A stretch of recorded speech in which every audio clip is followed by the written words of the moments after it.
సోమేధనం వస్తాయి. అందుకని ప్రభుత్వం ఏది ఎవరికి ఉచితంగా ఇవ్వకూడదని నా అభిప్రాయం. కొంతమందికి అది ఏం సార్ ఫ్రీగా వస్తుంది మీదేం పోయింది, అదేం పోయింది, పోయేది మీ ఆరోగ్యం. ఉదయం అది ఫ్రీగా తీసుకోవడం, సాయంత్రం దాన్ని అక్కడ ఇచ్చి మనం పుచ్చుకోవడం జరుగుతుంది. నవ్వులాడు కానీ ఇవాళ భయంకరమైన సంఖ్య. అందుకని ప్రభుత్వాలు ఉచితాలు ఉచితంగా ఏమి ఇవ్వాలా? పేదవాళ్ళకి చదువు ఉచితం చేయి, పేదవాళ్ళకి వైద్యం ఉచితంగా చేసి ఏం వెళ్ళాలి. ఒక సామెత ఉంది, teaching to catch A fish but don't give him fish అని.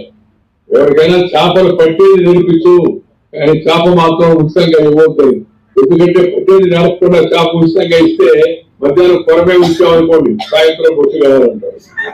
ఉచితంగా వస్తుంది వాళ్ళకి. అందుకని ఉచితాలు అనుచితాలు ఏమాత్రం దేశానికి రాష్ట్రానికి మంచిది కాదు.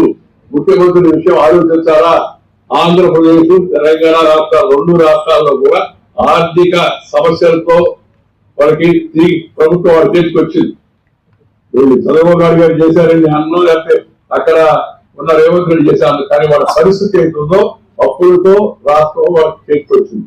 అలాంటప్పుడు అప్పులు తీర్చే మార్గం, తిరిగి సంపద సృష్టించే మార్గం, జనాన్ని ఆ విధంగా ప్రోత్సహించే మార్గం, వాటిపైన ఎక్కువ దృష్టి పెట్టాలి. కానీ ఉచితాలపైన దయచేసి ఆడవాళ్ళందరూ అడిగారా మేము బస్సులో జీవితం ఇంట్లో ఉండవని ఎవరు అడిగారు? ఏమని ఎవరికన్నా చదువు చేయి సరిగా లేని వాళ్ళకి ఎవరైతే ఉన్నారో